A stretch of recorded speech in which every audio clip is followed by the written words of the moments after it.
Yo, what's up, guys? Welcome to the stream. Alright, I wanted to make a video, but I can't make the video right now, so I figured I'd just stream this. But basically, what I want to do is I want to show you guys how you can unit test your Discord bots. So I'm going to try to explain it in a way where everything is very generic. So you can translate all of this stuff into other applications. So if we have enough time, I'll probably show you guys how to do it in different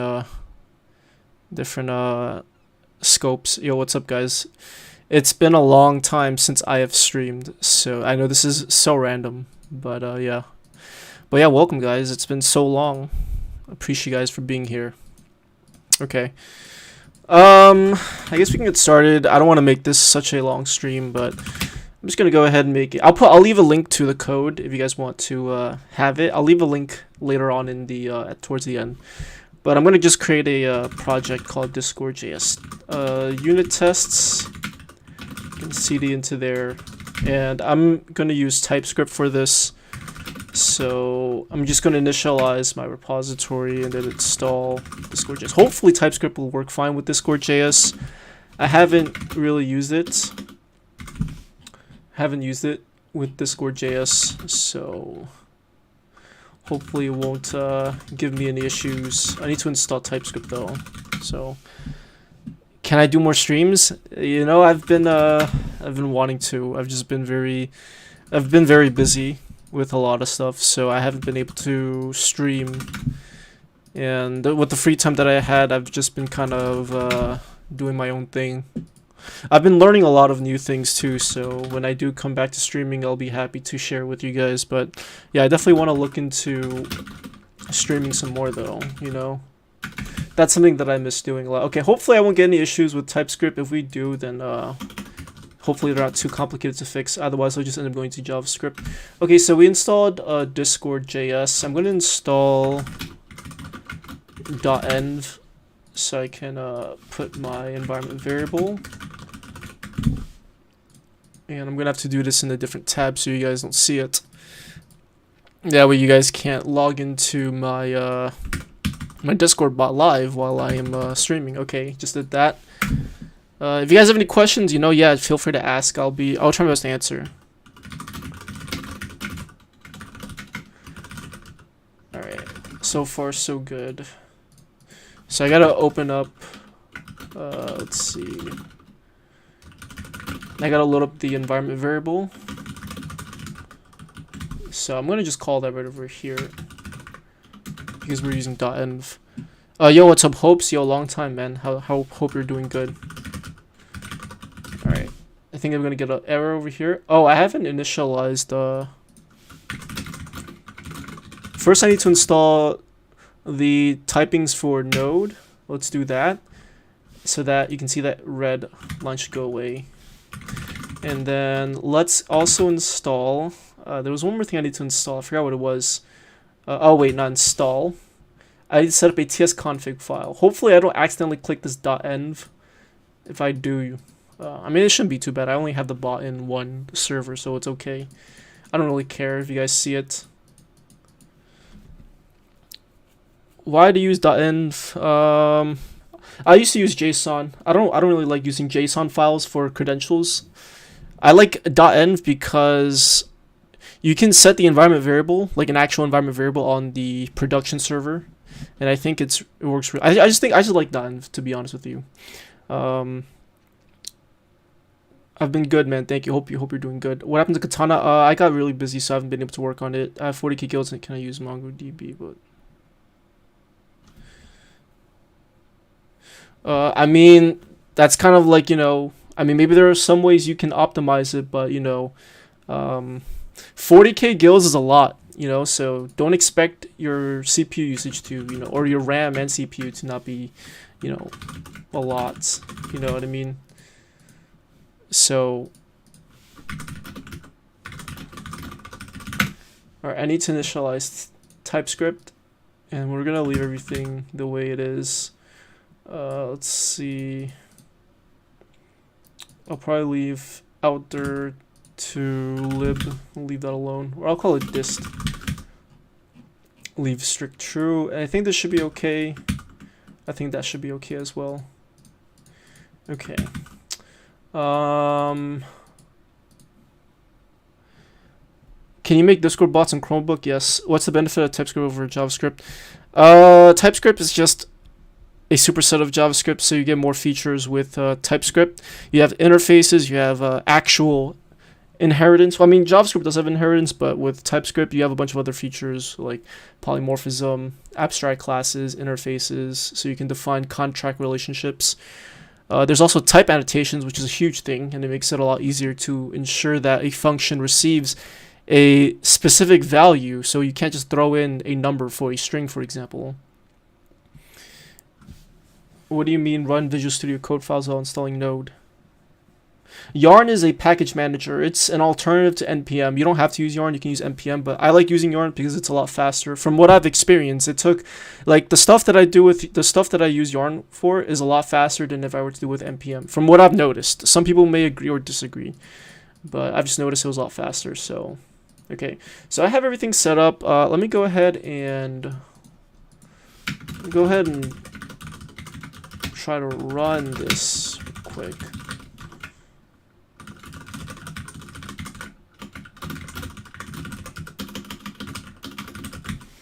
Alright, let's see what's going on. Object is possibly null. Of course it is. If client.user. There we go. I would suggest using TypeScript in general because TypeScript, honestly, I've been using TypeScript for so long. Not so long. I've been using it more often than JavaScript. And I don't think I'll ever go back to JavaScript ever again. So I would suggest using it in general because it'll make testing things a lot easier.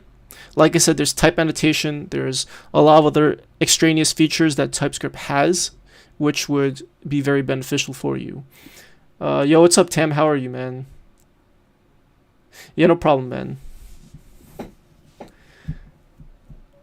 What have I been up to? I've been doing a lot of other things. I've been learning a lot of things behind the scenes. So that's the reason why I haven't been streaming, because I've been very, very busy, just with doing my own thing. I just really didn't feel like streaming, so I was going to stream. I mean, the last time I streamed was probably September, October, so it's been like a while. But yeah, I've just been really busy with a lot of other things that I wanted to get done, so that's why I haven't been streaming much. And as well as uploading videos, but I'm looking forward to getting back to that at some time. Alright, so let's just make sure this works. Let me set up some scripts too. So we'll set up a dev script, nodemon source index.ts, and we'll set up a build script, which will just be tsc. I think that should be fine though. I don't like how I have these two scripts together, so it's pretty dumb. I can get rid of that since I don't need it anymore. I just really need the tsc command. Do I have any recommendations on how to use TypeScript? On how to learn TypeScript? I mean, I just look through the documentation. You can watch some videos. There are plenty of videos out there. You can watch those videos. There's a NetNinja, I think, and Brad Traversy. I'm not sure. I'm not sure about TypeScript for Discord bots. Alright, Alright, so hopefully this should work. Alright, perfect. I have a Alright, my bot's online. Great. Alright, perfect. That's great. Okay, so let's see. How do I want to do this? Let me set up Jest real quick. So the testing framework that we're going to be using is called Jest, and I'm pretty much doing this impromptu. I didn't come prepared at all, so you guys, I'm going to be going back and forth, but we're going to need to install Jest. I know that. So Jest is a testing framework, and I'll show you guys that in just a sec. But we're going to install it as a dev dependency, and I'll also install types Jest as well. And you're going to see right now if I type Jest, it's going to say it's not recognized. That's because I don't have it installed globally. But personally, I like installing these executables locally, and then you can just set up a script like this, test, and if you type Jest, it'll basically look inside the bin folder. You can see this is where all of the executables are installed. You can see as Jest. I never knew this until like a couple weeks ago, which is pretty cool. So you don't have to install globally. If you just set up a command, it'll look in the node modules folder, which is awesome. So I can just do yarn test and it'll run Jest. Okay, so right now we need to create a folder, and I'll call it __ tests. So we'll do tests like that. So if I do this, it should, let's see what's going on. I think we might need also a Jest config. But let me create something real quick. index.spec.ts. Hopefully this will match it, so I don't need to really test anything. All right, perfect. That's great. Brad Traversy. He did do a video. Well, I mean, I did the video and I posted on he posted it on his channel. Have I ever used Electron.js to make a website? No, I have not. Ayush, how's it going? How was your day? It was going all right so far. I mean, I'm glad it's Friday, so almost Friday. All right, so this is where all the magic is gonna happen. Okay, so right now I have a Discord bot that logs in, and then I also have my index.spec.ts. So Jest is a testing framework. I'm gonna pull up the documentation so you guys can see it. This is what Jest is. You can see it. It's pretty awesome. It looks really cool. And it's a testing framework that allows you to write test cases for your code. And you're probably wondering, well, why would you want to write test cases for your code, right? What's the point of doing that when you can just manually test it? Like, why can't you just run your code? And why can't you just, send a command and expect some kind of output? Well, I mean, you could do that. There's nothing going to stop you. But the whole point of testing frameworks is to automate these tests, because you don't want to have to go over and over again and do the same thing, right? The testing framework makes it automated, and it's also very important because whenever you write unit tests, you want to write a bunch of different test cases, and in case if you make one little change to your code, you want to see what happens to those test cases. So let's say if you finish writing your application, or not finish writing your application, let's say you're finished implementing some kind of feature and it took like 5 functions. You write 5 unit tests, or you can write more, that covers certain scenarios. And let's say you implement a new feature and that new feature happens to break one out of the, let's say, 10 test cases you have. So that leads you to ask yourself, well, why is this test case failing? Do I need to fix something in my new feature, or do I need to fix something in my current code? Like, what exactly is the overlap? What is causing what to break? Okay, and that helps you understand better your code base, because if you realize that this new feature is breaking your current code, then you can say, hey, look, I need to go back and I need to look at this, and there might be a bug that is occurring somewhere in either the new feature, or the new feature exposed a bug in my old current other features. So hopefully that makes sense. So yeah, Jest is pretty awesome. It was written by Facebook, and I've been using it.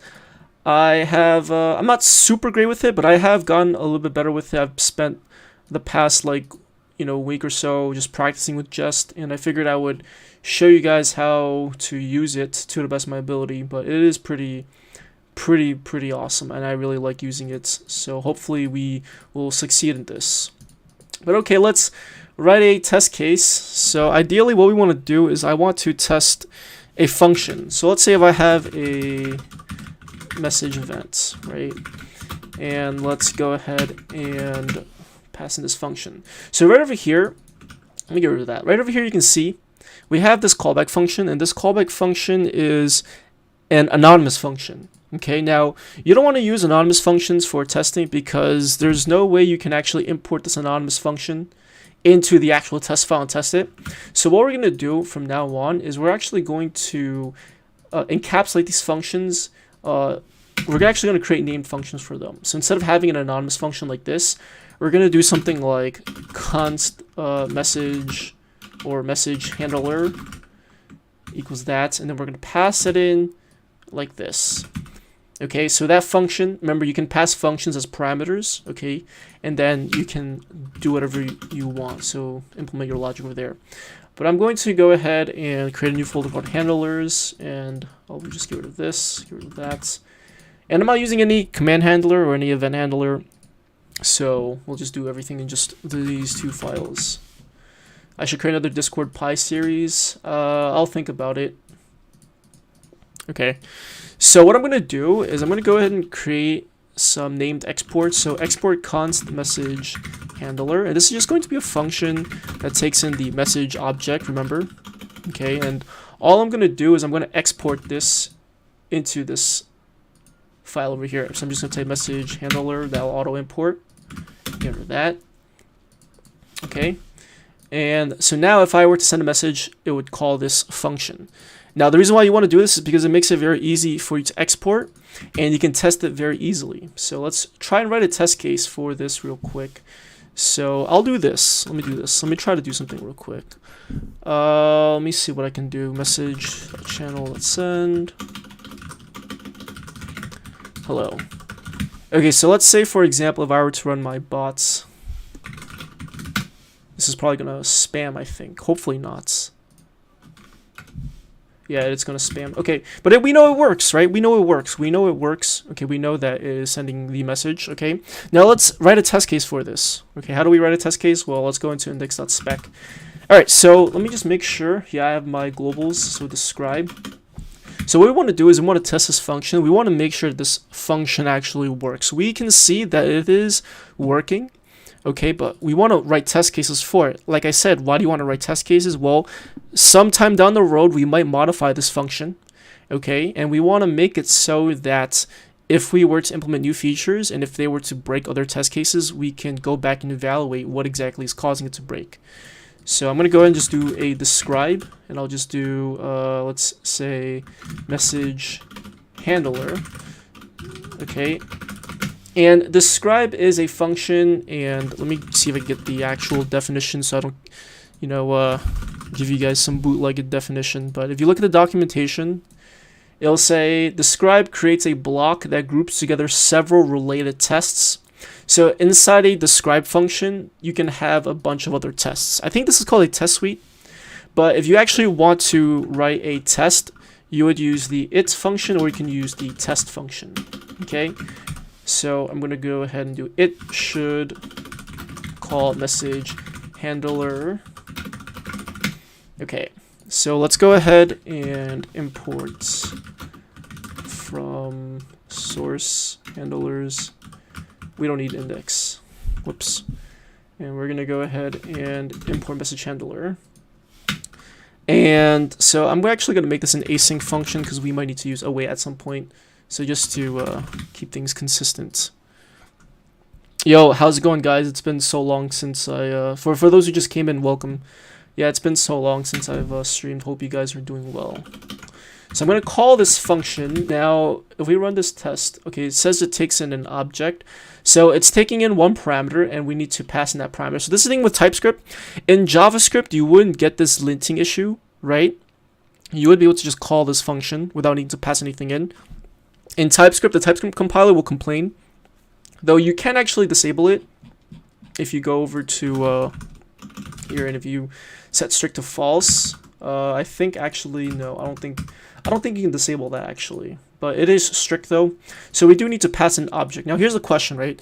This message object is the actual object that is sent that is passed in as a parameter to this function whenever the user sends a message. So how do we actually get a message object? Well, this is where we need to actually mock our data. Okay, so we can go ahead and create a simple mock. So what exactly is mocking? Well, you can think of mocking like creating a fake representation of something. Okay, so we don't actually want, or we're not actually going to be using a real message object. We're just going to create a fake version of it. So let's see. Let's go ahead and create a fake version of it. So we'll do something like const message, and I'm going to need to type assert this because it's going to complain. Yep, it's going to tell you that it's missing like 45 other properties, but we're not going to need every single property though. We're not going to fill in every single property. I mean, you could, but for the sake of it, you don't want to like fill everything out. You only want certain properties that you need. So what I'm going to do is I'm going to assert this as an unknown first, and then I'm going to assert it as a message so I can still get the IntelliSense. So that way it knows it's a message. If I don't do this, it's going to force me to fill out every single field. So I'll need an author, and then the author will need a username, and etc. But I'm not going to sit here and fill everything out. So I'm going to go ahead and assert as unknown, and then assert it as a message, just like that. So you can do that. And what we're going to do is we're going to set the channel property to a just.fn. So just.fn is a mock function. This will create a mock function because you don't want to actually call the actual, will reference the actual channel object. What you want to do is you want to get the actual send. But this is going to be a little bit tricky because channel is an object. So we're probably going to need to make this, I think, an object that returns the send. And then there we go. I remember I tried at some point. I did try to test with this, but I didn't really succeed that much. So hopefully this will work. If not, we'll have to figure something out. Finally, I bought a boot camp on TypeScript, Node.js, React Native, and part of TR deploying. Well, that's great. Hopefully it's working out for you. Yeah, TDD, test-driven development, is something that I need to get better at. Okay, so let's just run this test, and it should pass because we're not testing anything, or it's failing. Require initialization value. What's going on over here? I'm not sure why this is throwing this error because I do have an initialized value up here, which is very weird that it's throwing that error. Const declarations require an initialization value. That's weird. I'll have to, let's see what's going on. Oh, you know what it is? I think maybe I might, let's see. I think I might need to set up just for, I might need to actually configure just for TypeScript. Let me do that real quick. I might need to actually do that. Let's see.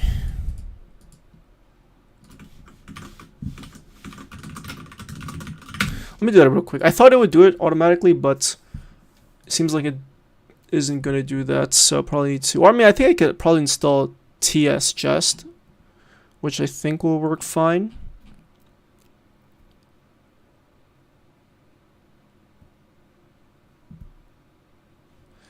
Let me try this.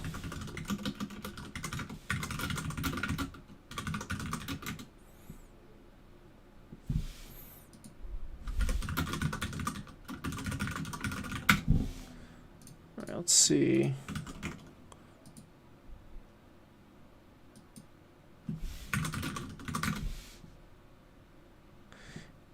Okay, there we go. Yeah, I knew. Okay, yeah, it was throwing an error because it was saying that this was an invalid token, and I knew immediately it was probably not recognizing TypeScript files. But I just installed TypeScript Jest, which is another version of Jest. So yeah, you can just use that if you're using TypeScript. But okay, I don't want to spend too much time on that. I just want to get to the whole point. Is there a difference with using the function keyword to the const for making functions? Not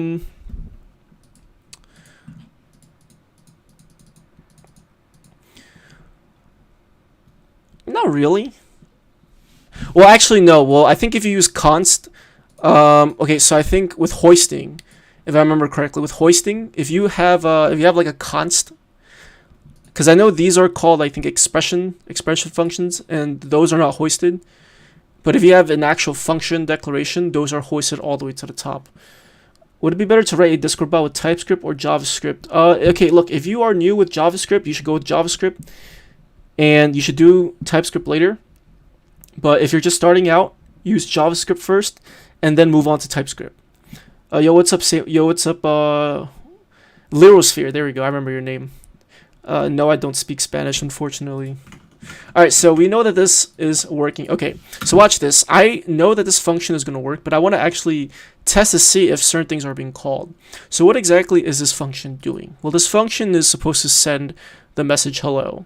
So I want to test to make sure that it is actually calling this send function. So hopefully I set this up correctly, but I should be able to expect message.channel.send, and don't worry, I'll explain what this does in just a sec. I just want to make sure that it works. So let's run this test, and it should succeed. Perfect.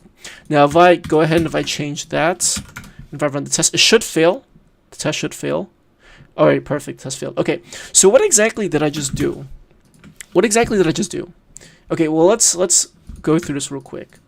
Okay, so in Jest you have what's called an assertion. Okay, well not even Jest, but in general, right? You have what's called an assertion. Okay, and you also have matchers. There's a bunch of different terminology. Okay, but you have what's called a matcher over here. Okay, and you have expect. So expect, like literally what it means is you're expecting something to match a certain value. So this expect function is going to take in a value. Okay, so it can be either, and it could take a function, it could take in a string literal, it could take in a variable, whatever it is. And what we want to do is we want to expect this function. We expect this function to have been called with hello. Okay, and you can see right over here that inside this actual function, okay, this is the test file, this is the function, you can see that it is actually supposed to call the send function with hello, right? So I want to make sure that this is working as it is, so that's why I'm going to use this assertion to have been called with to make sure that it was called with hello. And you can see that when I actually ran it the first time, it passed, and then when I went back and I changed the value, it failed. You can see right now it's passing, but if I go ahead, if I change this to hellos, you're going to see it's going to fail. And it's supposed to fail because that is not the correct value. It expected to be called with hello with an S, but it received hello. So hopefully that makes sense. If you guys have any questions, feel free to ask in the chat. Is it necessary to use advanced commander? What do you mean advanced commander? Eric, yo, what's up, man? How's it going? Was just watching a tutorial and seeing you live. Amazing singing, dancing, working the world. Yeah, it's been some time. Yo, what's up, commonly? How are you, man? 2 spaces or 4 spaces, it doesn't really matter. I prefer using 2 spaces. It makes, for me, I like it because it's cleaner. But all right, let's go ahead and do some more testing. Okay, so let me actually also explain. Let me go back to this part again, this little mock message. Okay, let me go back to this part. So what exactly is this? Okay, remember, I said it's a mock, but what exactly is a mock? Well, a mock is basically, like I said, just a fake representation, okay? Because there's a lot of times where you don't want to actually call a specific function, and you don't want to actually use like an actual value that is received from some API. Instead, you create your own version of it, and you use that mock as a way to test your logic, your implementations. Okay, mock basically allows you to erase the actual underlying implementation and replace it with a either a value or a function that you want to use to test a certain scenario. So with mocking, you can change return values, you can change the implementation, you can do a lot of things with it. And it's something that is, I think, a valuable skill to be able to have. So right over here, you can see we have a object over here called message. And this object literally is a mock of the actual Discord.js message object. You can see right over here we have, let me see if I can go to the type definitions. You can see that this is what an actual message class looks like, right? Whenever you reference message, there's a bunch of other property. There's channel, there's content, there's deleted. There's a bunch of different things, right? So you can see right over here that instead of having to rely on, because obviously when you're unit testing, like how do you actually get the message object itself? You're not going to run your bot and then have it, create network requests to get the object itself. You want to create a mock because unit tests should never really call APIs. It should never really communicate with the network. because if you do that, it's going to result in very, very slow tests. So what you do is you create mocks, and it allows you to test your actual logic a lot faster. So let's do one more thing. So let's go over here, and the most common scenario is you want to make sure you're testing for bot messages. And if, let's say for example, if the bot sends a message, you want to return. Okay, and so if, let's say for example, if the author of the message was a bot, we're going to return. We know bot is a Boolean value. Okay. And otherwise, if it wasn't sent by a bot, let's also do one more thing. If the message.content, let's say for example, the content is equal to, I don't know, hello. Let's do a command, hello. Okay. So if message.content was equal to hello, exclamation mark hello, well, we know that it should do something, right? Let's just say that if it were to use that command, it should say hello world. Okay, and let's also do else if message.content is equal to help. This is a simple help command, and then you would display, you know, whatever it is that you want. You know, display a bunch of random crap. It's up to you. Now, our job is to test our logic, right? How do we test this? Well, let's see. So let's go into our test over here, and there's a couple things we need to do. Let's first write the test. So let's say it should send the hello command. Okay, so it should check to see if hello command. Or actually, no, that's not a good name for it. We want to make sure that we're sending hello world to the channel. So let's call this test name. Let's give it. Let's say it should send hello world. Okay, and then we will write the function. This is the function that the test is going to call. And what I'm going to do now is I need to test to make sure that if the message.content is equal to exclamation mark hello, then it's going to expect message.channel.send to have been called with this parameter. So it's going to look very similar to what we have up here, except it's going to have different logic. Okay, but before we do that, we need to actually create a value for content, because right now we don't have it, right? So if I were to actually call this right over here, let me get rid of this test. And let me go ahead and do something like, or actually let me not get rid of it. Let me comment it out just so you guys can look at it later. But let's go ahead and do expect message.channel.send. And we're going to expect this function to have been called with hello world. And if I run the test now, it should fail, but it should throw an error.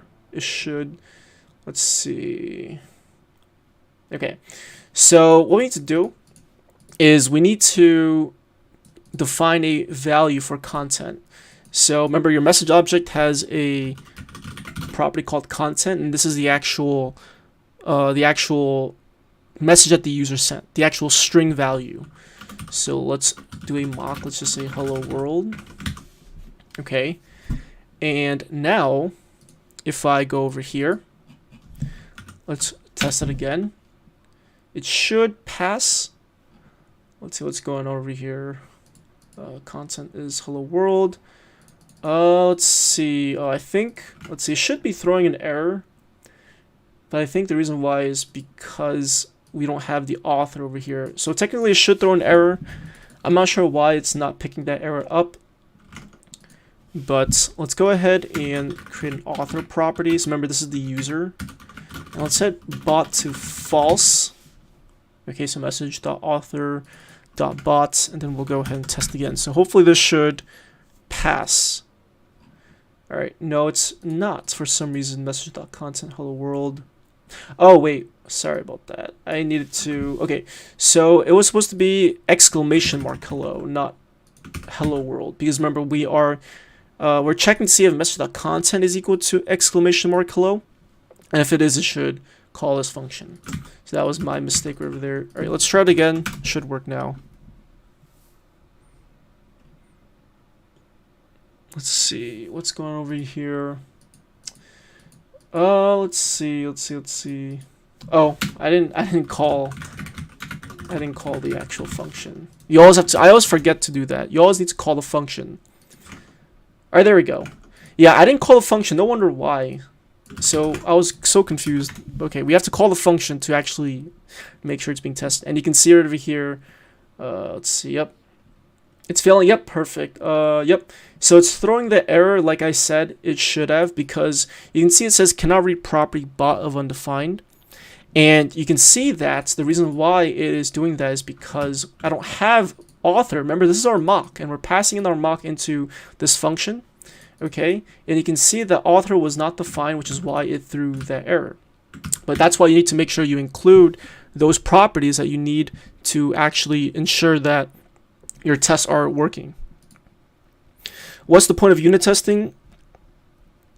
The point of unit testing is, let's say for example, if you have a bunch of features, you want to write unit tests for certain scenarios to ensure that it works 100%, because there might be some times where what you'll do is you will implement a new feature, and those new features could potentially break your current application without you knowing, right? So unit tests are a good way to expose either new bugs or existing bugs in your system. So if, let's say for example, if you write a new feature, and if that new feature breaks one of your unit tests, you get to go back and you get to ask yourself, okay, what exactly is causing this unit test to break? Is it because I have something that is incompatible? Or is it because my new feature is just actually breaking it? And it leads you to answer, well, do I scrap the current feature and write a new one? Or do I need to go back to my old functions and fix something? Or maybe you just wrote a very bad test case. So that's why it's very crucial to be able to write proper tests, because if you write a very bad test case, it might lead you to not realizing what exactly is the underlying issue. So being able to write good tests is a good skill to have. But we're not focusing on that right now. We're just focusing on writing unit tests in general. But you can see right over here, okay, you can see that right now what I'm doing is I'm testing to make sure that if message.content is equal to !hello, then it should send a message to the channel with the parameter hello, world with an exclamation mark. Okay, and the reason why it's because I have my context to hello. Okay, now let's say for example, if I were to change this to help. So this is our mock. Okay, and now we're going to pass this mock, and you're going to see that this test is going to fail. So let's go ahead and run that test. You're going to see it's going to fail. And it fails because it says expected hello world, but we receive ... So now this is a good way to let yourself know that, okay, I am making sure that when the user passes in this command, then I know for a fact it needs to send this specific message. So when you write that test case, you are more confident in knowing that what exactly is it that's sending back. Now, obviously, you're not always going to send hard-coded values back to the user. There's some times where you'll need to fetch a database. You'll need to fetch a database, and you'll need to send that response to the user. In that case, that is out of the scope of unit testing, and that is usually what's called an integration test. So integration test is basically where you have your application, well, not integration, I think it's end-to-end, where you have your actual application and you're testing the whole entire thing. You're testing it from one end to another end. So that is where you actually need to call the database, fetch the data from the database, and then return that and make sure that it's working. But we're not going to cover that right now. We're only focusing on unit tests. So this is a good way to ensure, like I said, to make sure that the logic of your function is working as expected. Okay, so again, there's a lot of things that you can do with unit testing. So for example, let me do this. Let me go over, let me just leave that alone. So obviously right now I have a problem, right? I want to test every single command, but the problem is that I have to change this mock over here. So what we can actually do is we can definitely change the value of our mock every single time. So if I want, I should be able to do something like message.content equals, and it should be fine. Yeah, it should be fine. So let me go back here and let's leave that blank, and I'm gonna go over here and modify content, and we'll change this to hello. And if I call this, it should pass the test. Okay, let me just, okay, perfect. It should send hello world, and let's write another test case, and let's make sure that it should send ... Okay, and let's go ahead and do message.content is equal to help. And now I'm going to, instead of doing this, I'm just going to say, I'll just do help command, and then we'll do, it should send help command. So now I'm going to call message handler message, and let's expect message.channel.send. So you can also check to see how many times the function was called, or a function. So there's a bunch of different matchers. I urge you guys to look at the documentation and look through it, and you can see all the stuff that you can test. So you can check to see if a value is greater than, you can check to see if it's less than, you can even negate the value as well. You can check to see if a value is not equal to something. So for example, I can check to see to have been called times, I can check to see if it was called once, and then I will check to see if let's see, to have been called with help command. And if I run this test right now, so we're gonna have two tests and they should both pass. Okay, so right now you can see that it says it's throwing an error. So the reason why you're seeing this error is because underneath the hood, what Jest does is it actually keeps it keeps track of every single time a function was called, all the mock functions, that is, right? And so right over here in this test, we actually are calling it one time, but because this is the second test, it's actually, like I said, let me see if I can console log something just to show you guys. Okay, it should log the mocks real quick. There you go. So you can see that we have a bunch of, we have an object over here, and there's this property called mock, and it keeps track of the amount of times it was called. So a way to fix this is, what you can do is you can actually use a hook called before each, and then you can reset, or you can clear all mocks. So that should basically wipe out all the mocks before every single test. And there's usually 4 hooks. There's before each, there's before all, there's after each, and then there is, let's see what else. There's after all. So these are basically self-explanatory. So before each will run before every single test. Before all will run once before every single test. After each will run after each test. So if you need to do some cleanups, you can do that in after each. And then after all will run after all the tests are done. But in our case, we want to reset, or we want to clear all the mocks. Okay, so this should now fix this issue. You can see over here should pass. There we go. Okay, so let's go ahead and test one more scenario. You can see right over here we're not testing this part. Another thing with Jest is you can actually test coverage. Okay, so let me go ahead and do something real quick. Let me see if I can do yarn test coverage. And this will generate, I think, hopefully it will generate in the right directory. Okay, actually, you can actually have it generate HTML. Oh yeah, right over here. So let me see if I can open up this live server. Okay, great. So you can see over here, I have an HTML file, and it'll actually show you the coverage. And with test coverage, it basically allows you to see like what exactly it is that you're covering whenever you're testing. So you want to make sure, ideally, an end goal to reach for is 100% testing. Sometimes that is impossible, but I know a lot of people, a lot of companies, they always strive for 100% coverage, because obviously, you know, you want to make sure you're covering every single part of your application. You don't want to leave, you know, any room at all, right? If there's a place, if there's something you can test, definitely test it. Okay, and the reason why it's saying we're not 100% is because we haven't tested this part yet. We haven't tested to see if the message.author.bot was true. Chen Vankar, how's it going? So let's actually write a test for that real quick. So let's do that. So how do we write this test for this? Well, let's see. Right now we want to make sure that the author is, let's see, the author is a bot. And if it is a bot, then it shouldn't do anything else. So there's a lot of things that we can, there's a lot of ways that we can go about testing this. But what I can do is, I think if the message. So here's the thing what we should do.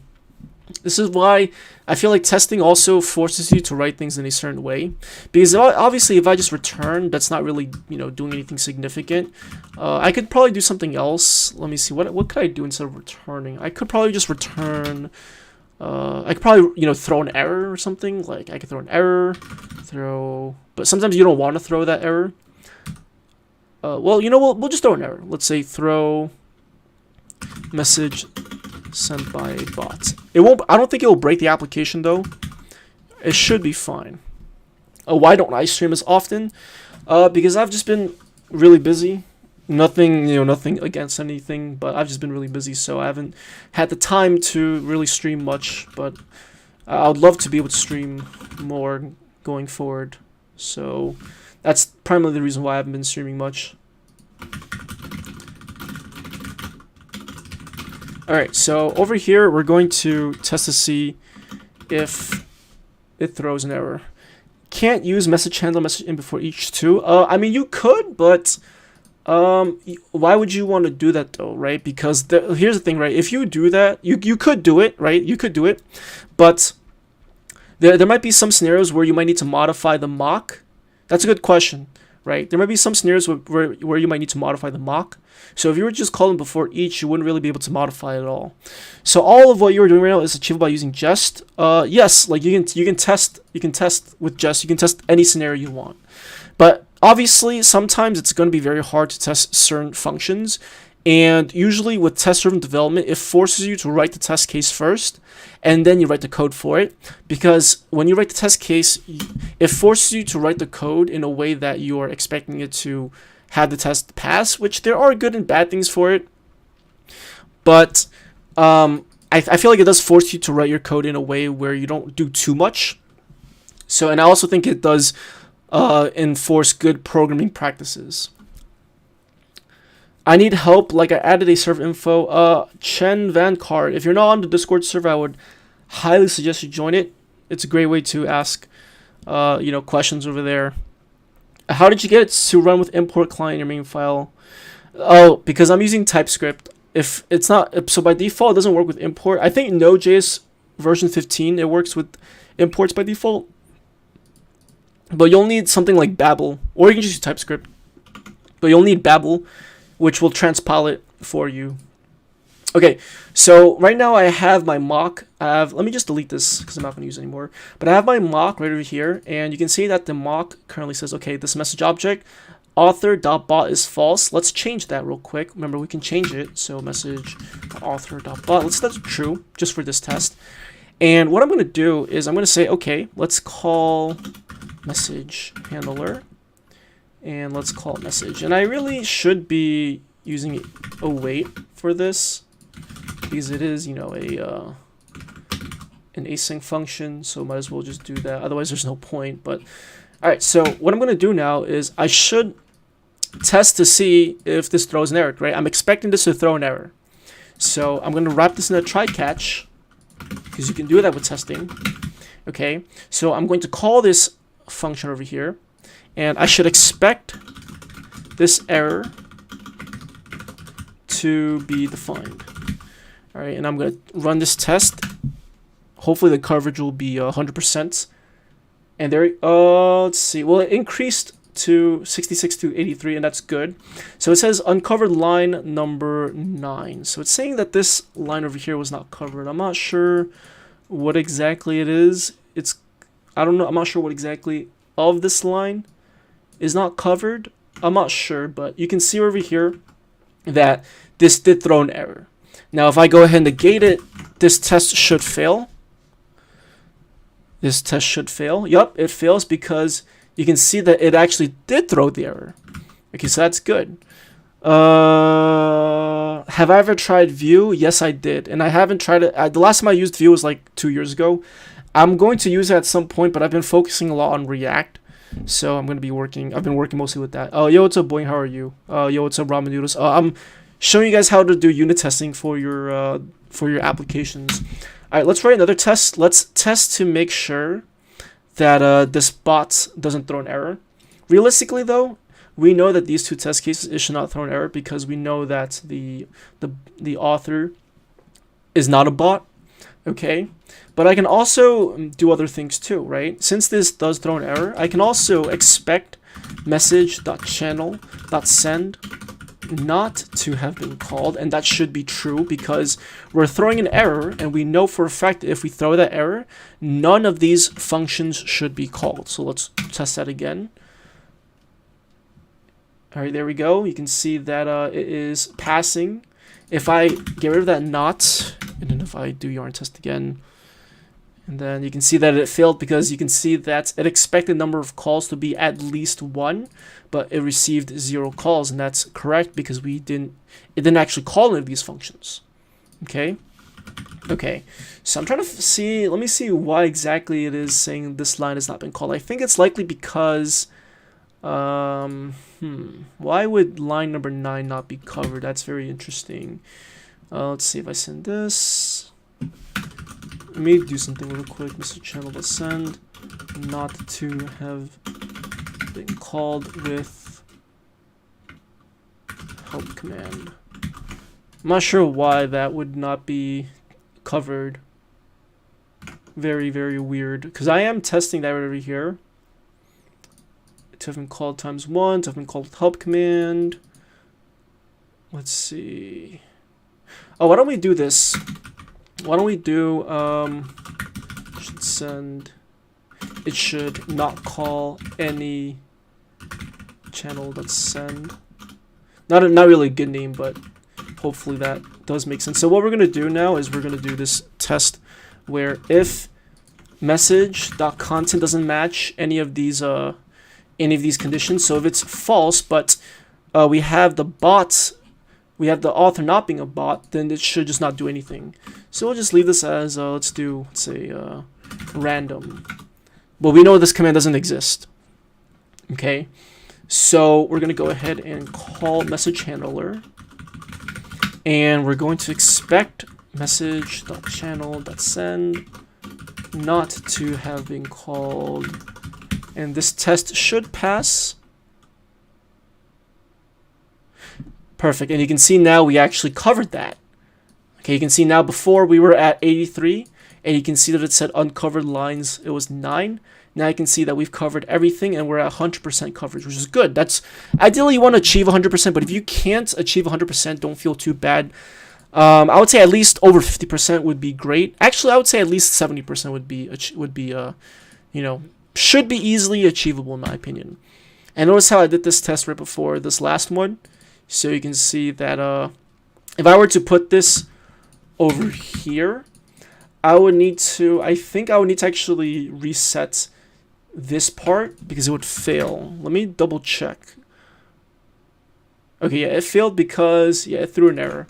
Yeah, that's because we modified the mock in here, so we should, I wonder if there's a better way to do it. Maybe we can use, yeah, I think there's probably a better way to do it, but that's something to keep track. That's something to be cautious of. But if I move that back here, it should pass. What method is that to have been called? It's a I don't want to give you the wrong term, but it's, if I remember correctly, a matcher. I think to have. I think it's called a matcher, or it's called. Yeah, it should be called a matcher. Or no, it's assertion. I think an assertion. I think it's called an assertion. Basically, yeah, to have been called, you can see right here, it ensures that a mock function has been called. So if you want to be 100% sure that these functions are being called, then you would use that assertion.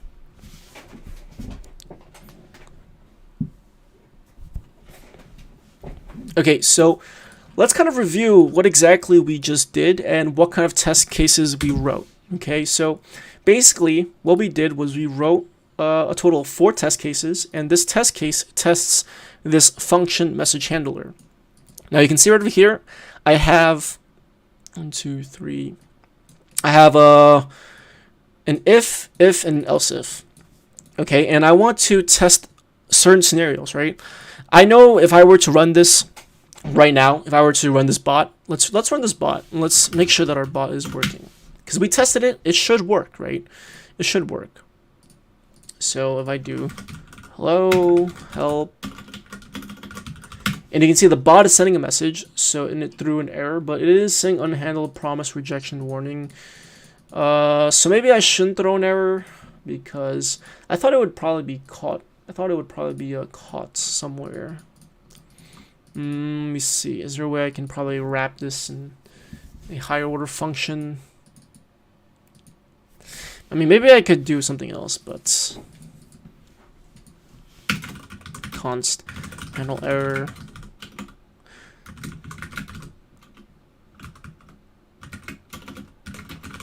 Just kind of play around with this real quick. Don't worry about what I'm doing right now. I'm just gonna see if I can do this.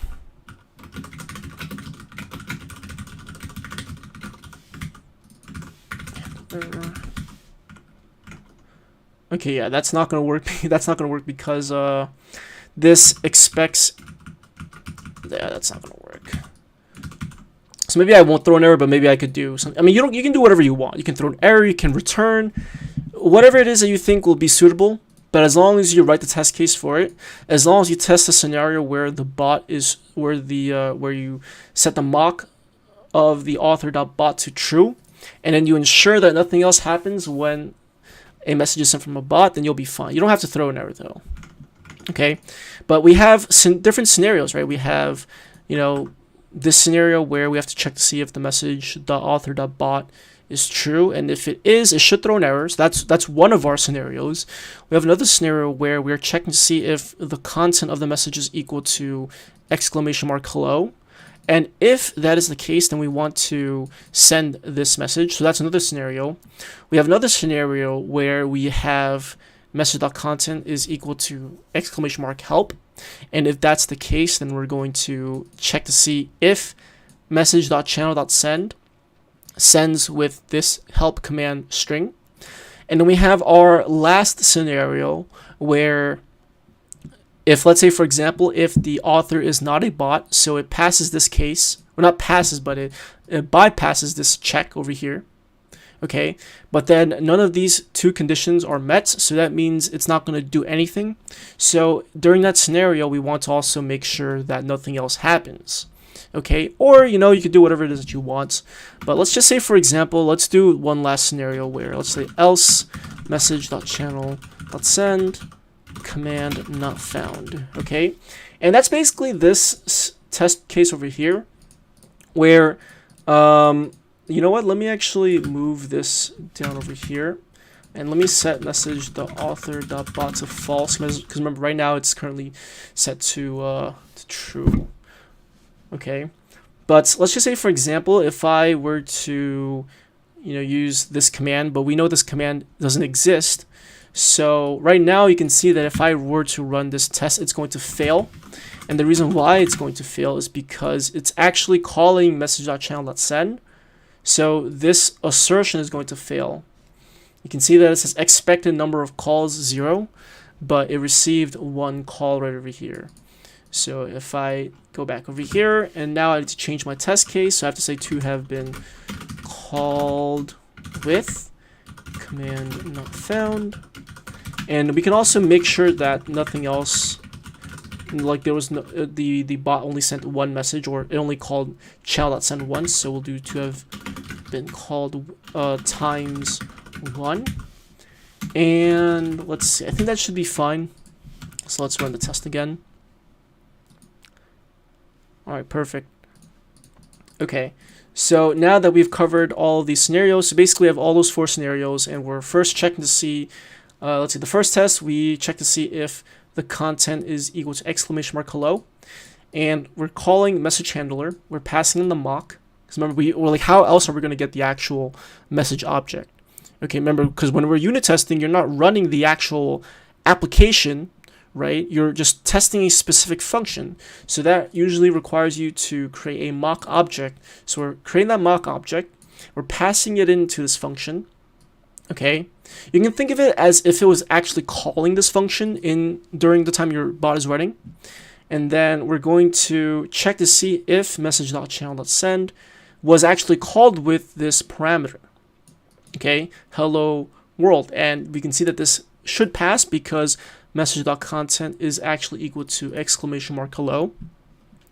And then we're then testing the second scenario where message.content is equal to !help. And then we're testing the third scenario where the author is a bot and it does throw an error, which is good. And we're testing our last scenario where if none of these conditions are met, it's going to just send a message command not found. So hopefully all of this stuff makes sense. And of course, you guys can test pretty much whatever you want. Like, you don't have to just test, the message, this message handler. You can test a bunch of different things, okay? Obviously, in more complicated scenarios, you need to kind of like think through the logic a little bit more. Because obviously, it's not going to be as easy as this. There's going to be a lot of different,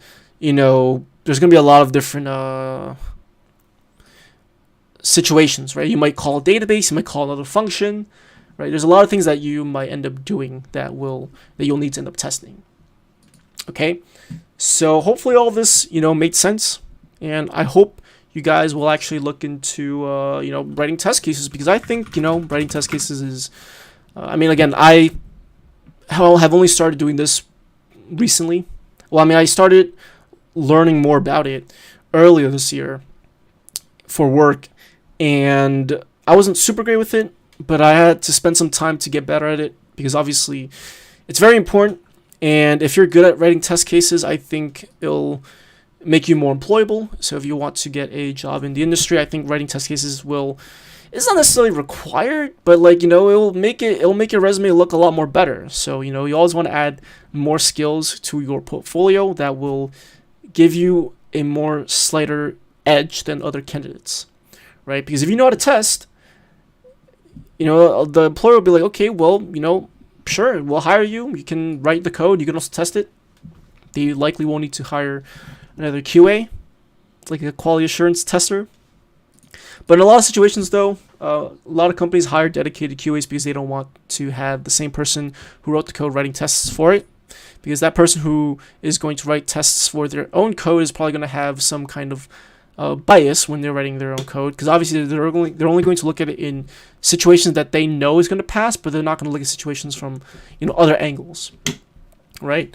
So yeah, hopefully you guys learned something new, and yeah, that's pretty much it for this quick demo. Hopefully you guys understand why you should test, okay? And I would highly encourage you guys to going forward when you're writing your bot, think of the scenarios, think of all the current scenarios, and think about what it is that you can test. I know at first it might be very weird, but if you understand how to test, it will definitely go a very, very, very, very long way. Let me do one more scenario. We have like 12 people here. I'll do one more scenario. Let's write some test cases for whenever a user joins a guild. I think this event might not even work. I actually forgot that for some reason. Wait a minute, hold on. For some reason, my bot is working even though I'm not opted into Intense. Did they change something? Did they change something with that? I thought I needed to actually opt into Intense, which is very weird. That is very weird. All right, let's do guild member add, since this is a very, very popular one. So let's do member add handler, and like I said, instead of having to write the callback function like this, instead of doing this, right? Remember, this is an anonymous function. There's no way you're gonna be able to export this function into your unit test, and there's no way you can actually test it. So what you want to do instead is you want to get rid of this, create a named function, or declare it like with a function that create as a function declaration, and then export it and then import it. So we're gonna do that instead. All right, and then now I can go ahead. Let me call this guild member add handler. I want to be consistent. Yo, what's up, Nishal Productions? How are you? Shadow, what's up, man? How are you? All right, let's go over here and let's just import that, and then we'll pass this in. All right, and let's go ahead and let's go back over here. So if you're new here, like if you just came into, you know, the stream, you guys will get another new live demo. So let's go over here, and I'm gonna go ahead and create a new file, and I'll call this guild member add.spec.ts. You want to name your test files as .spec.ts or .test.ts. Jest will automatically look for those files in the __ test folder. You can also configure Jest to search for a specific folder. You don't have to name it __ tests, but automatically it will look for it in this folder __ tests. And then it will run all the tests for files that end with .spec.ts or .test.ts. Yo, what's up, Lazzy? How are you? Okay, so first let's go ahead and write some logic. So what exactly is it that we want to do? Well, let me just make sure that this is gonna work. I think it might throw an error. I don't know if it'll throw an error because I don't think I have actually opted into the. Let me double check the portal real quick. Because I know there's what privileges, gateway privileges that I need to opt into. Not that I really need it. Because again, like I said, we're just going to write the logic and I'm going to show you guys how to test it. So, okay, let's just get rid of this. And, okay, let's ask ourselves, okay, what exactly is it that we want to do when we are... when a member joins, right? Because remember, every single time a member joins, it's going to fire Discord.js is going to, well, the Discord gateway will fire the guild member add event, and Discord.js is going to take care of it, and it'll fire this event, guild member add. Well, what exactly is it that we want to do whenever a guild member joins, right? What exactly is it that we want to do? Now, I'm going to write the logic first, but like I said, in test-driven development, you want to write the test first and then implement the logic, okay? But I'll write the, I'm not going to follow that right now. I'll write the code first. So let's say, for example, whenever a member joins, okay, remember, it only takes in one parameter. And this is the nice thing about TypeScript is if you get rid of this, it'll complain about it. I think it won't. Actually, it won't. It'll complain about over here, I think. Or is it not? That's weird. It should complain about it. I'm not sure why it's not complaining about it over there. I know it will if we pass it as an anonymous function, but it's not necessarily good. But it's okay. I think actually there's actually function types in TypeScript. There's actually something called function types. But we're not going to worry about that. But anyways, so what exactly is it that we want to do? Okay, well, I want to, every single time a member joins, I want to give them a role. Okay, well, what role do we want to give them? So, well, let's see, how do we give them a role? Well, we do member.roles.cache, or actually... yeah, I think it's .cache, right? No, wait, there's a manager. I haven't coded with, used Discord just for so long, so I just want to make sure I remember this correctly. The cache is the manager, right? And there is, let's see, let me find it real quick. Yep, it's the role manager, and then, yep, okay, great, I just wanted to remember. Okay. A cache.add. Wait, hold on. Oh, wait, whoops. It's actually .roles.add. Okay. And what do I want to add? I want to add a role, right? And with this role, well, you can pass in, let's see, there's a bunch of parameters that you can pass in. So let me just double check. So you can pass in a role resolvable, an array, or a collection of roles. Okay, so the role resolvable is either a role object or a snowflake. Okay, so depending on how you implement this, you can go about a bunch of different ways, but let's do the easiest case right now. Okay, and we'll try to do a more harder scenario. Maybe we'll mock a role object, but let's go ahead and just pass in some random ID, right? Because ideally, remember, like I said, you want to add some role and you want to pass in the ID. Okay, so every single time a member joins, it should add this role. Okay, so let's go over to the test file.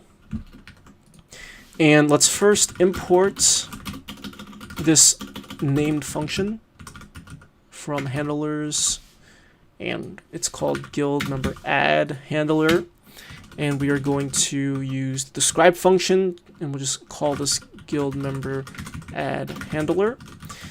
Okay, and this, remember, this describe function is not a test function. You use it to wrap a bunch of other functions together. Okay, so to write a test, you can use the it or the test function. Both work just fine. We'll use it. And let's go ahead and do this. We want to test to make sure that this function, whenever this function is called, it should call .add. So this one's going to be a little bit tricky because we kind of do need to mock the member, and then we need to mock roles. So hopefully I can get this first try, but we're going to need to mock the guild member role manager. So hopefully it won't be too difficult. It shouldn't be too hard. Yeah, it shouldn't be that bad. Okay. So let's see. It should add a role to the member. And we will make this an async callback. And I should also make this an async function just to be consistent. All right. So right now if I do await guild member add handler, it's going to give us this red line because we need to pass in a guild member object. Make a bot called world eater and make it so it makes a role and gives you it quick when there's a command where everyone bans everyone. Can I please do it like your vids? That is a quite interesting request. Let's see. Okay, so const guild member mock. And what I want to do is I want to make it so that is going to be a... Let me actually do type assertion. Okay. So we need to first set this as unknown and then as guild member, because like I said, we're not going to fill in every single value. Though it does kind of suck because I don't have IntelliSense, which is annoying, but it is okay for now. I'll leave it, you know what I'll do? I'll leave it like this for now, just so I can keep track of what it is I need to fill in. Okay, so guild member, what exactly do we need? We need roles, and this is supposed to be a role manager. So how do I mock a guild member role manager? You know what, let me mock the role manager first. So const role guild member role manager. Let me mock this first. I think, yeah, this should be pretty easy to mock. We only need to mock the add function, and we're going to set that to a mock function. Yep, that's fine. Yep, perfect.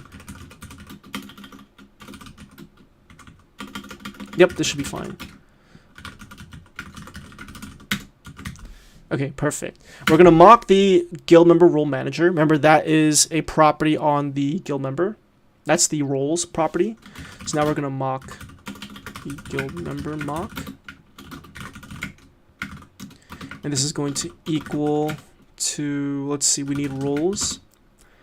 And we're going to set that to guild member role manager. Hopefully this should, yep, perfect.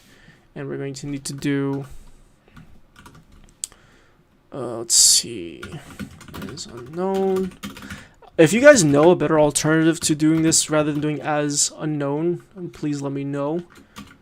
But for now, we will do that as solution. Okay, so I'm going to make sure that guild member mock dot roles dot add. Hold on, wait a minute. Oh, wait, whoops. Okay.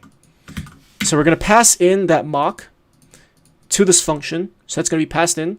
And it should call this add function. Now, Jest will know it calls it, right? That's one of the beauties of Jest. That's why it's so powerful, because it can know when a function was called, and it keeps track of all of it. Okay?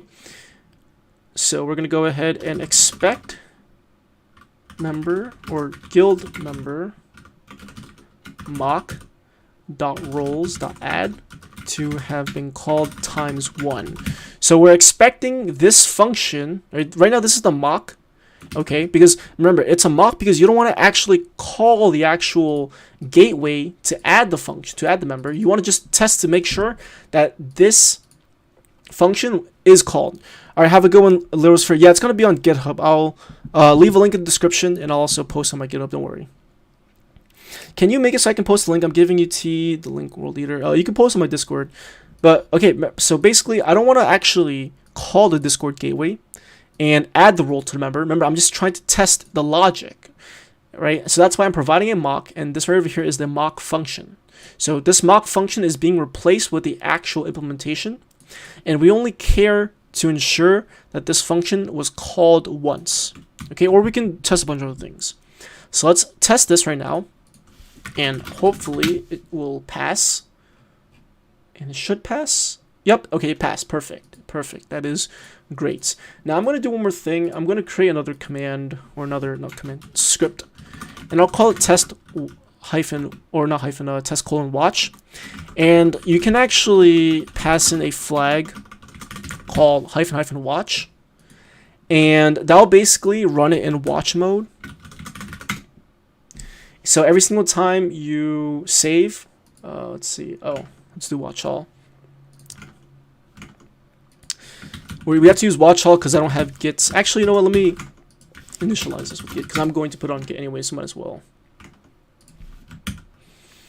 But you can use a watch flag, so every single time you save, it'll automatically run all the tests again. So it's basically like nodemon, so it's much faster, so you don't have to keep on running the same command over and over again. So right now you can run the test as many times as you want, and then it'll pass. Okay, so you can see that it has been called one time and is passing. But let's say, for example, if I were to comment this out, and if I were to run the test again, you're going to see it's going to fail, because you can see that, yes, it didn't actually get called, which is expected. Okay, great. All right, so obviously this is a very simple scenario. There's obviously more complicated scenarios out there. Okay, but why don't we try this? Let me try to see if I can cook up a more complex scenario. So let's say, let me actually comment this out so it doesn't throw the error. But let's say there's a couple things we want to do. Right, obviously, when you are writing your Discord bot, you're not just going to do member.roles.add, right? That's bad practice because you don't necessarily know if that role is going to exist. You want to always go through the iteration. You want to make sure that the role was found, and if it's found, then you want to give the role to them. If it was not found, then you want to send a message and say, hey, look, the role was not found. Send that to the mod logs, for example, right? So let's actually try to write that scenario out. So let's do this. Let's say const role equals, let's do member, let me do some object destructuring. This is why I love JavaScript, because you can do stuff like this. JavaScript, TypeScript, you can destructure objects. So let's do guild.roles, and let's go ahead and get a role, and we're going to need an ID, right? We're going to need an ID. So let's just pass in some random ID. Again, this is your ID of your role. I'm just going to pass in a fake value. Okay, this is not a real value. And we're going to go ahead and say, hey, look, let's get the role. If, let's say, for example, if the role was not found, let's throw an error. Let's throw role not found. Okay, so that error will be caught down over here. And we can console log it if we want to. Okay. And then we can do something else. We can say member.send, or actually not member.send. We probably want to do something else. Maybe we'd want to send it to the logging channel, the mod log channel. So depending on how complex your bot is, you'd probably have your channel ID stored somewhere, maybe in a database or in a cache. But I think what I'll do is, let's see, const channel equals guild.channels.cache gets some fake channel. And don't worry, I'm going to actually write some comments before I post on GitHub so you guys can use as reference.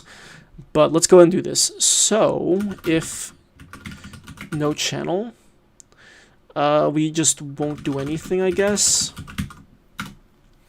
Else we will send the message channel send. No. Okay, so this channel, we need to actually typecast this to a text channel. And then let's do channel.send. So hopefully this might be a little bit hard to test, but we can always go back and fix it. But I think it should be fine though. Let's just say the role was not added to the member because it was not found. Or you can make it a lot more simple. You just say role not found. But I always like to be descriptive. Let's just say role was not added to the member because it was not found. Okay, that's fine.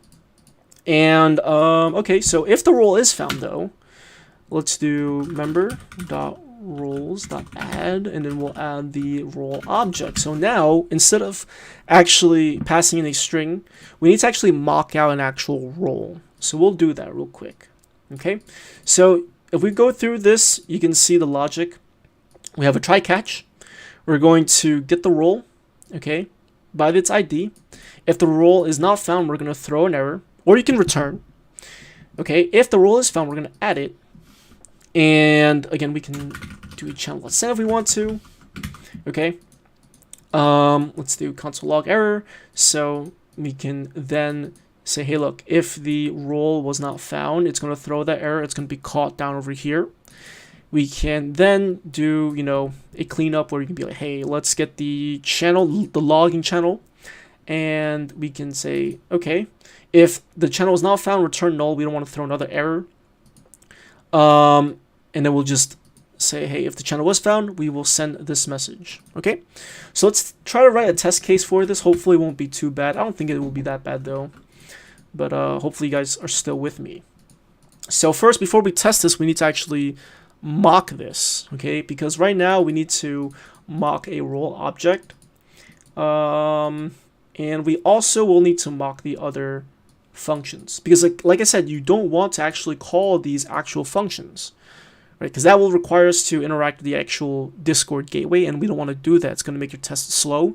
And this is just a unit test. You only want to make sure that your logic is working. You don't want to actually test the connection to the gateway. You don't want to test the connection to the database. That's not your responsibility. That's the actual server's responsibility. Okay? Whether or not that works or not is not your responsibility. Your responsibility is to test the code that you write, your own logic. And our logic that we wrote is everything inside this function that we want to make sure is working expected. So let's try to test for that. So first, let me mock a role. And this should be pretty easy. So what exactly should the role have? It should have an ID. And let's do this. Let's say the ID is null, if it'll let me. Actually, no, I don't think it can be null. Yeah, it can't. Okay, that's fine. We'll leave it like this for now. And let's do this. Let's see what else we want to do. I think that's probably all we really need. That's probably all we really need. We don't need anything else. Another good thing about mocking is that knowing what you need to mock, knowing what values you need to mock is also pretty good. Again, I don't need every single... I don't really need all the properties. I mean, you could, right? You could have all the properties that you want, but you don't need it, right? I'll try to give you guys a scenario where you will need the actual properties. I'll try to give you guys a scenario. But all I need is I just need a mock so I can pass it in when I call this function. Okay? So let's go ahead and get rid of this test because it's not really meaningful and we don't want to leave it around. And let's do this. Let's just say it should add a role to the member. So this is the most easy test, right? It should just add the role to member so everything works the way we want it to work. Okay, so let's write the easiest test case first. That's what I like to do. I always like to write the easiest test case first and then go into the more complex ones. So first, we need to call guild member add handler, and we need to pass in our member. Member mock. Change that. Okay, and okay, so that's going to call this function. And what we want to do is we want to then we want to actually mock a specific function right over here. So guild.rules.cache.get, because if I run this test right now, it's actually going to throw an error and it's going to say I think .cache.get. Let me actually run this real quick. It should fail. Yep. Cannot read property channels of undefined, and the reason why it's reading that is because it threw an error over here. If I scroll up, it says cannot read property roles of undefined. Okay, that's because guild is actually undefined because we haven't mocked it. So how do I know where I need to mock it? Well, guild is an object that belongs to member. So I'm going to go into the guild member and we're going to give it a guild property. And we're going to have to give it a couple of properties. So we're going to need roles, cache, and then gets just hyphen. So I'm going to slow down a little bit. I'm going to explain what I just did. So guild is a property that belongs to the member object. Okay. Now, the guild object has a property called roles, guild.roles, and the roles is a role manager. Okay, the role manager has a property called cache, which is the collection that maps all the strings, all the IDs of the roles to the actual role object. And that collection, which is just a subclass of a JavaScript map, has a property called .gets. Okay, now what I want to do is I want to mock .gets to return an actual value. Okay, and what I can do is I can actually say just.fn, and then inside here I can pass in the implementation of the mock function. And so I'm going to actually pass in a value over here. And what should happen is it should actually return a truthy value. If I actually run this test again, let's see, it seems like it's failing. It says role not found. So why is it saying role not found? Because this should technically be a truthy value. So I'm not sure why it's saying role not found. Let's see, can I read property? Okay, so you can see that it is throwing the error, but I'm not sure why it's throwing the error though. I posted a command you should put in different scripting bots. Yo, can you teach me how to remove roles? I have tutorials on that on my channel that show you how to do that. So if you want, you can go ahead and look through that. So why is it doing this right now? Roles.cache.gets. Can I read property? Well, it's doing that down here, but why is it saying role not found? Okay. Let's see. I might need to actually mock the actual implementation here, because I think just.fn, so it returns an actual value. Huh, interesting. Let me see, try this real quick. Okay, why is it doing this? Let's see. All right, you know what I'll do? Let me do this, and let me go and do spy on. Just spy on, and I want to spy on member mock. But let's see, I want to spy on... Huh, this is going to be actually... Okay, actually, I might need to try something else. I might need to do this a little bit differently. I think I might need to actually mock the guild. Guild mock. And then guild will have a roles, and then I'll need to mock the guild member role manager.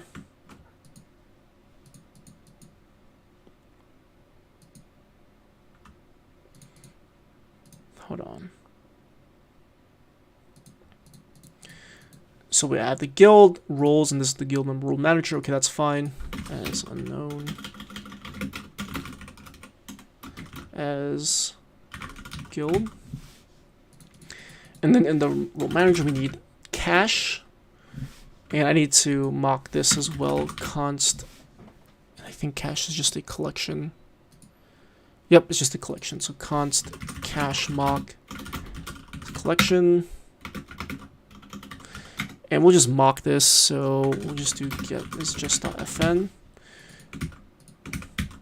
Now I remember why I didn't really like mocking Discord.js. I tried it at some point, but it got pretty tedious because you had to mock everything.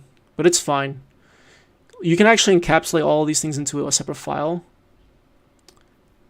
And then you just call functions to actually get the value to make it easier. Let's do known as collection. Let's go over here.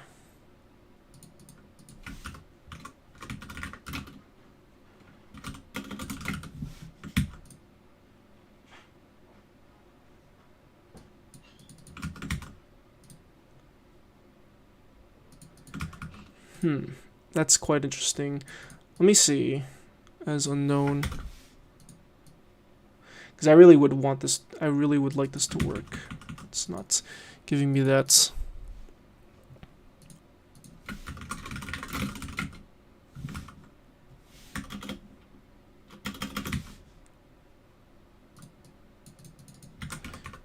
Can you just do this?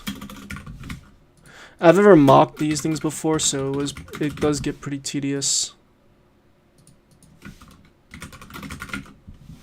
Alright, hopefully this should be fine. I don't like using any, but I have to do it in this case.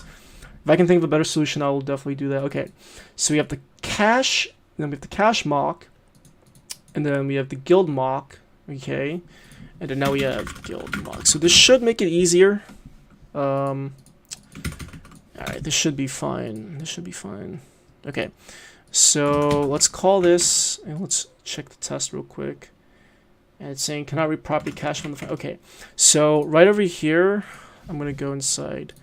Let me see if I can do this first. I'm gonna have this return a value. Okay, so it's still throwing the error for some reason. Now I'm gonna try to see if I can spy on this method, spy on cache mock. If it'll let me get. And then mock implementation once. Alright, hopefully this will fix that issue. Alright, it's still saying role not found. I don't know why it's doing that because I have the actual, let's see, guild.roles.cache.gets. So we do have that. Let me do cache mock.guild. Let me do this. Try another solution. Guild.roles. Wait. Guild mock.roles.cache. And okay, so yep, alright. So we're going to need to kind of hard code this to return that. I think maybe that should nope. Seems like that doesn't want to mock the actual thing. I'm not sure why. I'm not sure why that's the case. Okay, so I think it treated the empty object as an actual undefined, huh? Well, that's quite interesting because if I put the actual mock over there, if I put the actual role mock, it'll work. Okay, all right. But anyways, I knew that should have definitely not threw the error. Okay, so it seems like it is returning the actual mock, but I think maybe it just needed to be an actual role instance instead of just some random object literal. Maybe that's why. But okay. All right, so now that we got that working, let's move on to the next situation. Oh wait, we're not done yet. We need to actually test to make sure that member.roles.add. Oh wait, guild member mock.roles.add to have been called ×1. So if this fails, then we know for a fact something's wrong. Okay, it passed. Thank God, it passed.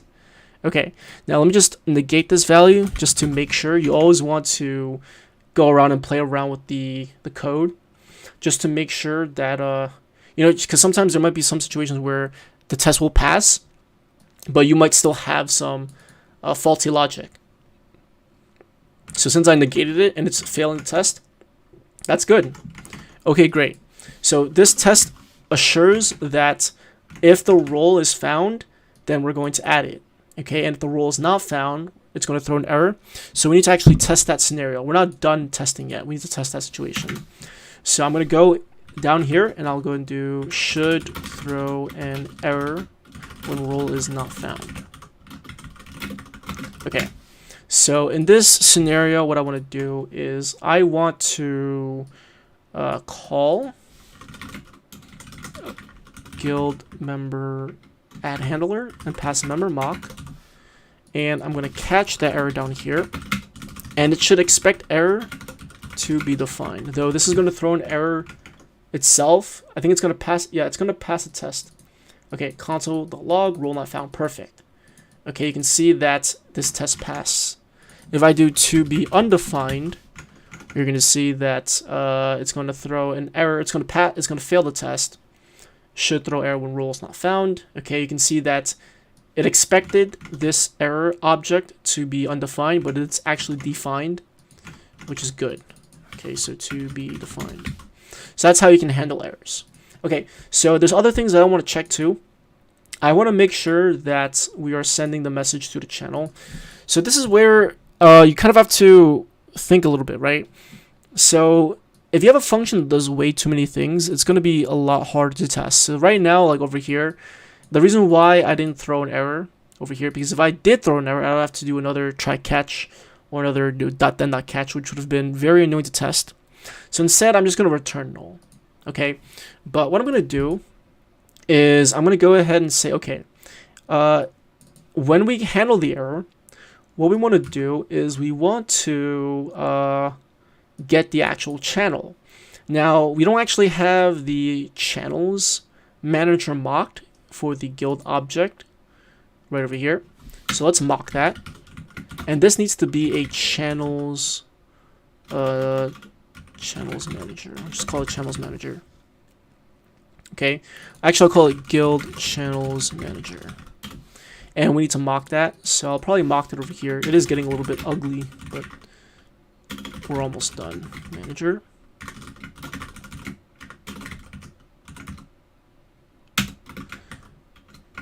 Okay. What's up, Arshal? How are you, man? Alright, so what I want to do is I want to mock the I want to mock what I'm actually using. So I want to mock the cache. And this cache is going to be a we can just use the same one, cache mock. Which is great, it's reusable. And as unknown as guild channel manager. Alright, and I'm going to pass that down here, which I already did. Okay, great. So, what we want to do is we want to mock this return value. So the same thing we did over here, we're going to mock that return value.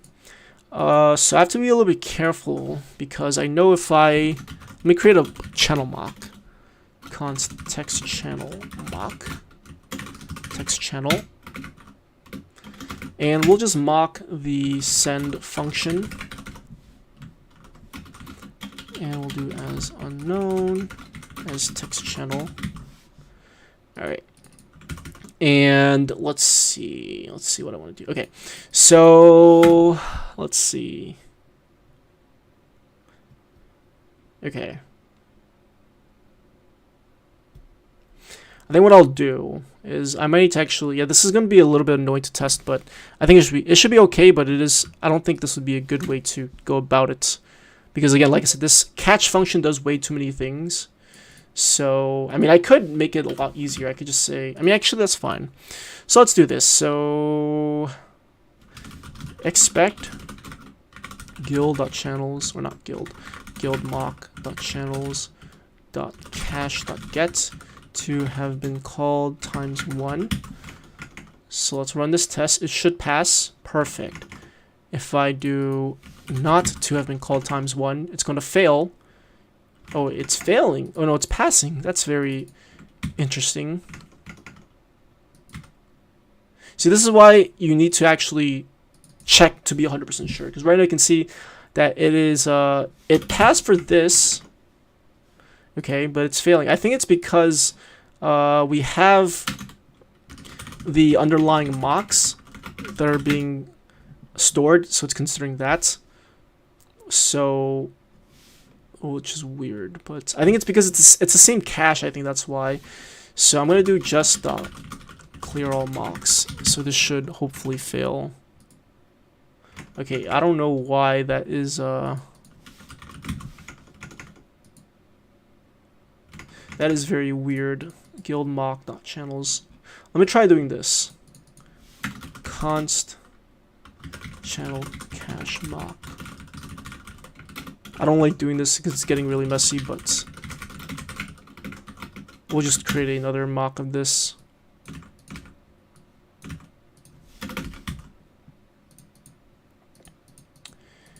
And let's see what's going over here.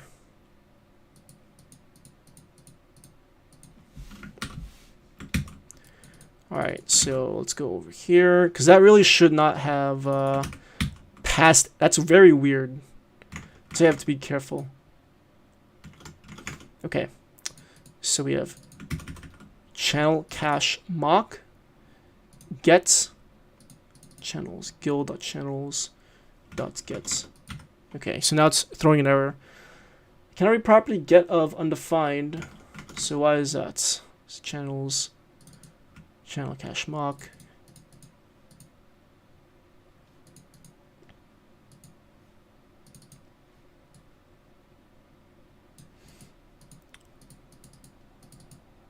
Oh, wait. Okay, I know what I did wrong.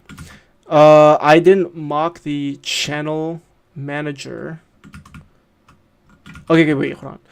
I have the channel manager over here. This needs to be, there we go. Okay, so this is very strange. I'm not sure why it is throwing that error, but let me do this. Just spy on, and let's spy on guild mock channels.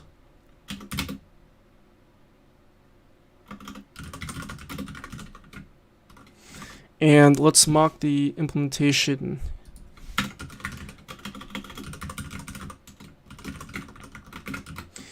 And I want this to return null.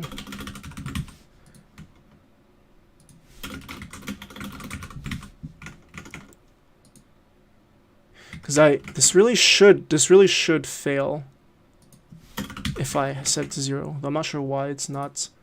I'm not sure why it's still passing though. So, anyways, but hopefully you guys get the point, right? The point is that you want to test your scenarios, right? Again, I'm not sure why. Maybe someone might know that's more experienced with this, but I'm not sure why that is not a. Well, I'm really not sure why that is passing. But let me do one more thing. Let me pass in the actual, yeah. I don't know why this is passing because it should be called once. Guild mock.channels.cache.get. It should be called once. But for some reason it is not doing that. Which is very, very annoying.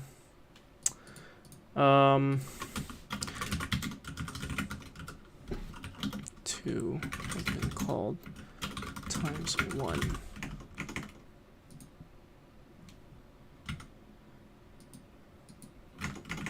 Okay, and it's passing this too. Okay, I don't know why, but let me see what is going on here. What is unit testing? It's basically a practice where you write test cases for your code. So that way when you implement new features, you can see if your unit tests pass or not. And if it passes, then that's good. That means the feature isn't breaking your current existing app. If it fails, then it's a good way to let you know that the new feature broke something in your application. So unit testing is a very, very important thing to learn and understand, in my opinion. And that's what we're going over today. But I just thought I would do a quick introduction. But yeah, I myself am still trying to get better at unit testing. So I figured doing this video, showing you guys the basics of it, and then also learning it myself would be a good way. But I'm trying to figure out why this is not working.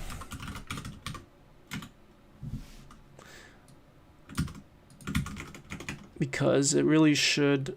It's not doing exactly what I expect it to. Because maybe.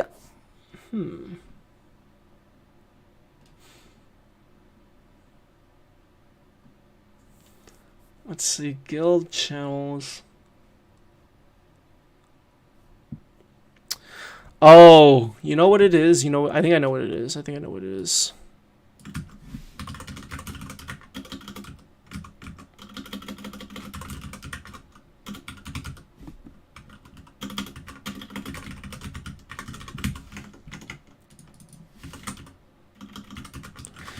I might know what it is. Okay, it seems like that was not working. Okay, yeah, I'm not sure why all of these things are not expecting. Yeah, this is why, even if this is a good example of why, if your test passes, you need to actually negate it and make sure that if it's actually passing. Because what I'm trying to do right now is I'm trying to make sure that member mock.guild.channels.cache was called once, and it is actually supposed to be called once. The problem is that if I set this to 0, you can see that the test still passes, which is not good, which means that something is definitely wrong. And it's most likely in our test case. I'm definitely doing something wrong. I'm not sure what it is.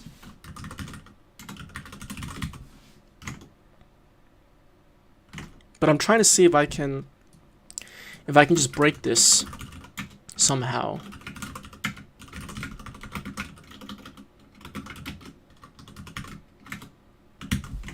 I'm trying to see if I can just break this somehow.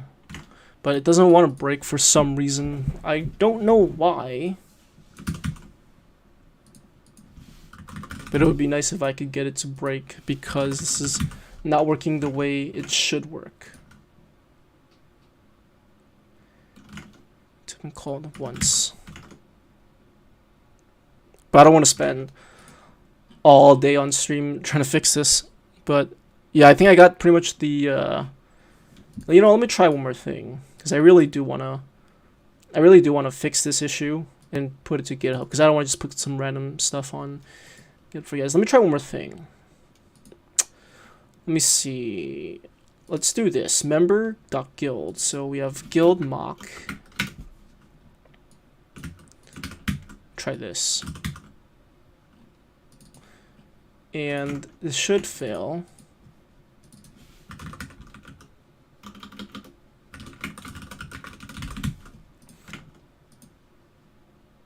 Okay, and if I change this to 0, it should fail. That test should fail. Good. Okay, so that test is failing. Now let me go to roles, so guild member role manager, and let me get rid of this, and let me change this to that. And then same thing with channels.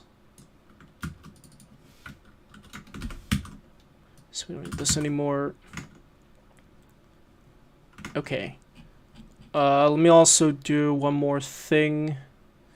So cache mock. Get rid of that. Paste it here.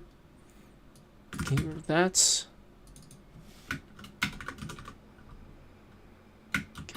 FM. Okay. Let's see what else. Cache mock. Get just.fn. So we don't need that anymore. And okay, I'm not sure if it's like an object aggregating issue, but I don't know. Purple ground, what's up? How are you? How's it going?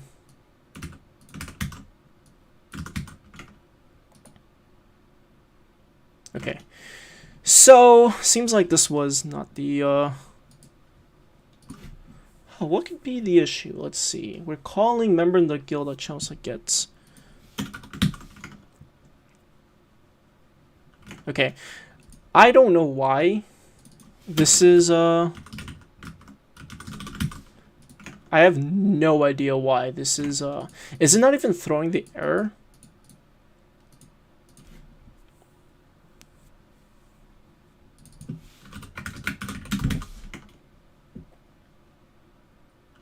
Okay, yeah, I think it's because it's not even throwing the error right over here. So that's very weird. It's not throwing the error at all. Okay, that makes sense. So it's okay, that makes sense. So okay, so let's see. Should throw an error when role is not found. Okay, so it should throw an error when the role is not found. So the reason why it is not throwing the error, well, let's see. Let's see. Let's try this. I think I might know how to fix this. Let's do this. Let's do roles.cache.gets, and let's return null.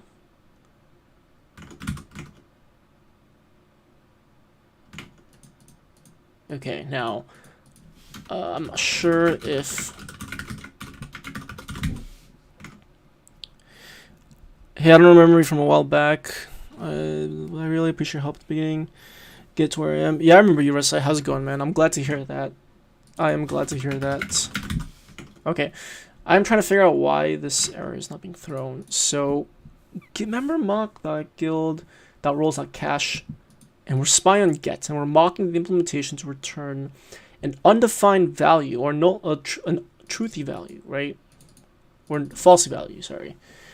And okay, so if it's not found, it should just not do anything. But for some reason, it is just not working the way I expected to work. So I don't know why that is the case. I really have no idea right now why that is not working the way I expect it to work. And we can't just delete this because we need the actual mock function. Okay, yeah, I don't know. This is so weird. It's not throwing the error. So that means it's going inside here, but so if the role is found, then does that mean member mock dot roles not add to have been called ×1? Okay, so it's not being called down here though. So if it's not being called, then why is the error not throwing? That's very weird. I'm not sure why that is doing what it's doing.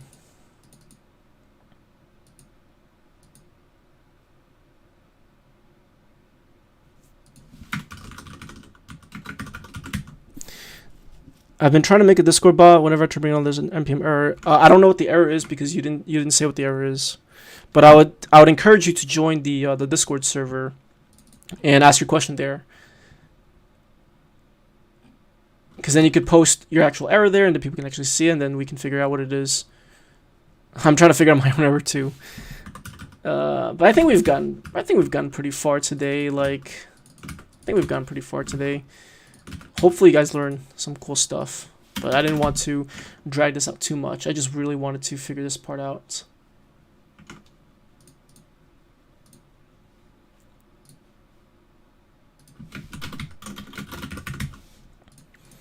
I think maybe.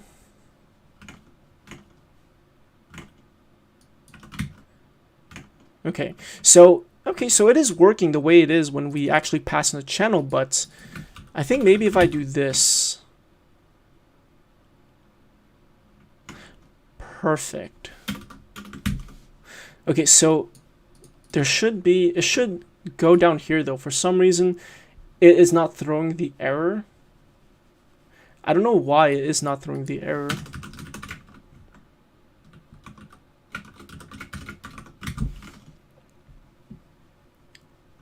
Okay, I don't know why it is not throwing the error, which is so weird, but you know what I'll do is, let's see.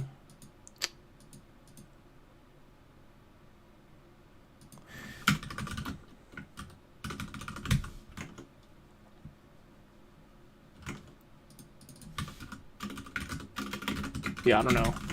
It kind of sucks. I'm trying to see what is going on, but I can't figure it out. I've been trying to figure this for like 30 minutes, but I don't think it's gonna work the way I'm doing it now. So I'll have to figure it out later.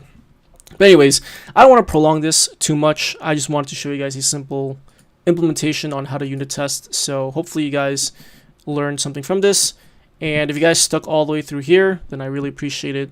So I'm probably gonna get off right now, but I appreciate you guys for joining the stream, watching, and if you guys have any questions, feel free to join the Discord server. The link is in the description.